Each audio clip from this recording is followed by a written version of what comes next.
Hello दोस्तों दो important update हैं इस वीडियो में, उनके बारे में डिस्कशन करेंगे। और साथ में अगर आप कमेंट करते हैं, कोई भी कमेंट करते हैं, चाहे वो पॉजिटिव हो, निगेटिव हो, या फिर आप अपनी भड़ास निकाल लें हो, गुस्सा निकाल लें हो, तो प्लीज़ उस पर थोड़ा सा अपनी जो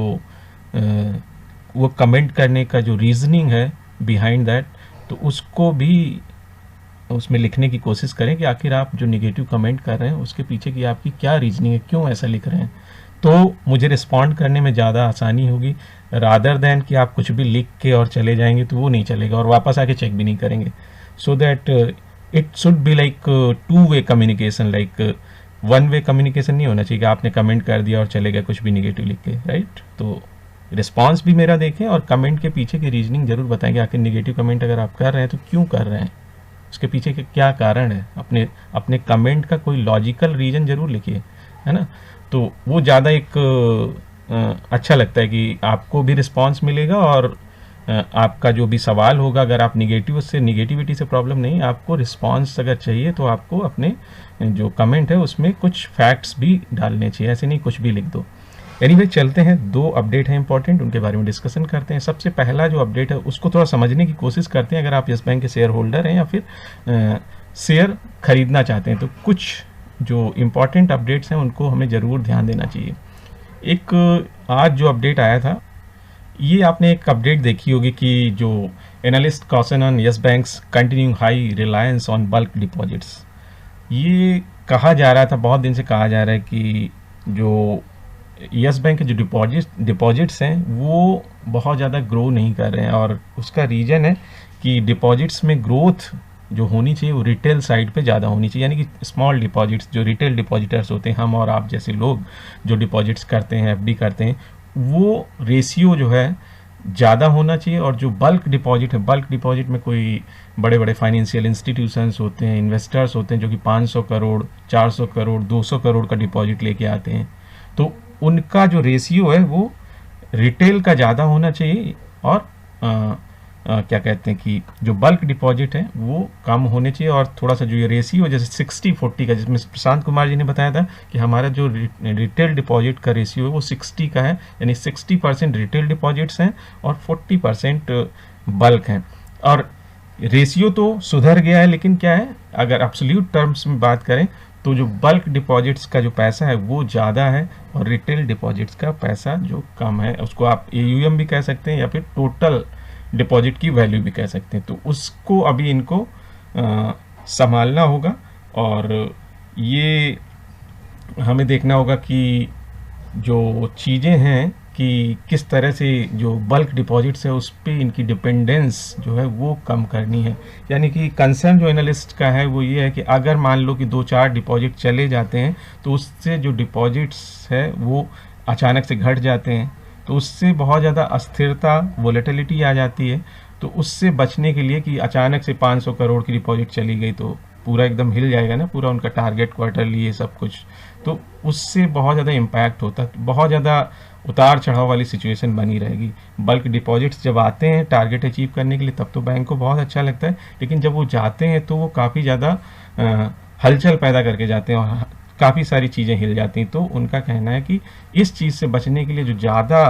कंट्रीब्यूशन होना चाहिए वो रिटेल डिपॉजिट्स का ज़्यादा होना चाहिए। तो इस पे बहुत सारी चीज़ें हैं और यहाँ पे जो बैंक के एमडी हैं मिस्टर प्रशांत कुमार जी, उनका कहना भी है कि हम धीरे धीरे फोकस हमारा इसी तरफ है कि रिटेल डिपॉजिट्स ज़्यादा हों, वैल्यू के हिसाब से भी, रेशियो के हिसाब से भी, वर्सेस बल्क डिपॉजिट्स। तो बहुत सारे एनालिस्ट हैं, उनकी अपनी अपनी ओपिनियन है और यहाँ पे लोगों का यही कहना है कि जब ये चीज़ें बैलेंस शीट में रिफ्लेक्ट करेंगी तो जो इन्वेस्टर्स हैं, जो मार्केट है, उसका भरोसा यूएस बैंक के स्टॉक पे बढ़ेगा, तभी लोग इसमें जो बड़े निवेशक हैं इसकी तरफ, जो म्यूचुअल फंड्स हैं या फिर ये अलग अलग फाइनेंशियल इंस्टीट्यूशंस होते हैं, तब उनका जो रुख है वो इस स्टॉक की तरफ होगा। दूसरा एक और अपडेट था, दूसरे अपडेट में बेसिकली स्टॉक मार्केट एक्सपर्ट्स का कहना है कि वो एक्सपेक्ट कर रहे थे कि यहाँ पे जो प्रोविजनिंग है वो इस क्वार्टर में कम होगी, जो कि बढ़ती हुई नज़र आई, जो कि मार्केट को पसंद नहीं आया। साथ में उनका ये भी कहना है इन एक्सपर्ट्स का कि ये जो प्रोविजनिंग बढ़ी है इसका मतलब ये है कि जो even after being governed by State Bank of India for the last 3 years, Yes Bank has failed to locate its bad debts and hence they are forced to continue with higher provisioning। यानी कि जो state bank of India SBI की supervision आप कह सकते हैं, उसमें जब ये बैंक चल रही तब जो बैड डेट्स हैं उनको, इसका मतलब आइडेंटिफाई करने में गलती हुई है कहीं ना कहीं कि इन्होंने सही से आइडेंटिफाई नहीं किए, इसलिए प्रोविजनिंग करनी पड़ रही। तो ये कंसर्न जरूर उठता है और यहाँ पे एक क्वेश्चन मार्क लगता है कि आगे आने वाले क्वार्टर्स में भी कहीं इस तरह के कुछ इनके अकाउंट्स कुछ इस तरह के निकल सकते हैं जो कि जिनकी वजह से फर्दर प्रोविजनिंग ना करनी पड़े। तो ये क्वेश्चन मार्क है। तो इसको लेके कुछ मार्केट एक्सपर्ट्स हैं, उनका कहना है कि मार्केट को ये प्रोविजनिंग बढ़ना पसंद नहीं है और साथ में अब एक सवालिया निशान ये लग गया है कि कहीं ना कहीं आगे के क्वार्टर्स में भी तो ऐसा नहीं होगा कोई नए अकाउंट्स, नए लोन के अकाउंट ऐसे NPA बनते हुए नजर आए, कुछ बैड डेट्स निकल के आए, कुछ और प्रोविजनिंग करनी पड़ जाए। तो वो एक जरूर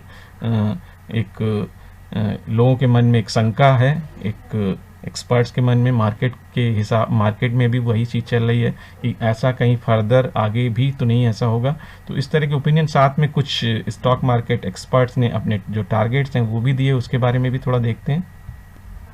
मिस्टर सुमित बगाड़िया जो एग्जीक्यूटिव डायरेक्टर हैं चॉइस ब्रोकिंग के, उनका कहना है कि जो सपोर्ट है यस बैंक का 15 रुपीज़ 25 पैसे पे है और साथ में जो रेजिस्टेंस है वो 18 रुपये 50 पैसे 18 रुपीज़ 50 पैसे पे है और साथ में इनका कहना है कि किसी भी साइड जा सकता है और इसलिए those who have Yes Bank in their portfolio are advise to maintain strict stop loss of 15 rupees का स्टॉप लॉस रखना चाहिए और साथ में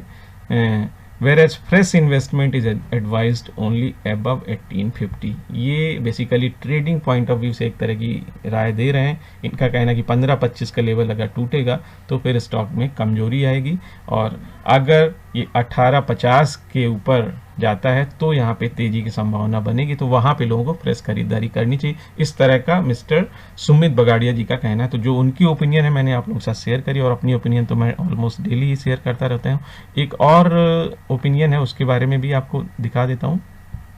ये रवि सिंगल जी GCL ब्रोकिंग के हैं, उनका कहना है कि यस बैंक शेयर में गो अप टू 22 to 24, 22 से 24 तक जा सकते हैं वंस इट क्लोजेज अबव 1850। यानी कि 1850 का जो रेजिस्टेंस है, जो ऊपर सुमित बगाड़िया जी ने भी बताया कि अगर उसके ऊपर जाता है तो फिर 22 से 24 की तरफ भी जा सकता है। लेकिन एक दूसरी बात भी इन्होंने बोली कि अगर ये 15 रुपए का जो लेवल है उसको अगर तोड़ता है तो it may go to up to 12 rupees 50 पैसे टू 13, यानी कि 12.5 से 13 की रेंज में भी जा सकता है इन नियर टर्म। तो ये दो ओपिनियन है, आप लोगों को दोनों ही ओपिनियन बता दी हैं और यहाँ पे किसी भी तरह की मेरी पर्सनल रिकमेंडेशन बाई करने की, सेल करने की, होल्ड करने की नहीं है। लेकिन हाँ, पर्सनली जैसे मैंने पहले भी बोला था, अगर ऐसा कुछ होता है जो ये कह रहे हैं कि 12 रुपीज़ 50 पैसे से 13 रुपये की रेंज में जाएगा तो definitely I am ready two by और आई विल बाई। अगर फंड्स मुझे अलाउ करेंगे, मेरे पास अवेलेबल फंड होगा तो उस टाइम पे मैं डेफिनेटली निवेश करूंगा, क्योंकि मुझे पता है कि इस स्टॉक में फर्दर रिटर्न बन सकते हैं अच्छे, क्योंकि यहाँ पे डाउन साइड बहुत ज़्यादा नहीं है। मैं बार बार कह रहा हूँ और यहाँ पे रिस्क रिवार्ड रेशियो के हिसाब से बात कर रहा हूँ। ऐसा नहीं कि मैंने बोला, पिछली बार भी बोला था कि 15 के आसपास है, लेकिन इसका मतलब ये नहीं कि नीचे नहीं जाएगा। डाउन साइड 2 रुपये की, लेकिन अप साइड यहाँ पे कम से कम आपको अच्छी खासी नज़र आती है। अगर इन्हीं लेवल्स को भी अगर लेके चलें, ज़्यादा बड़ी बातें ना करें, 22 से 24 का ही लेवल लेके चलें तो भी यहाँ से कम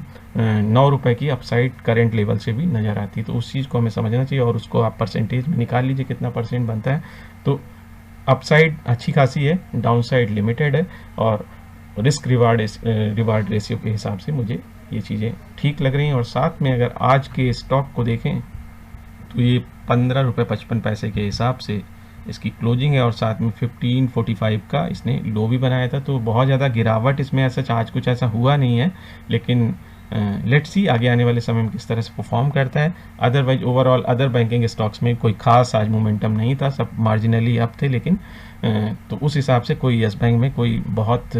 बुरा परफॉर्म नहीं किया, यही कहना चाहूँगा। एनीवे, वीडियो पसंद, वीडियो को लाइक करें, चैनल को सब्सक्राइब जरूर करें। Thank you for watching this video, thank you very much.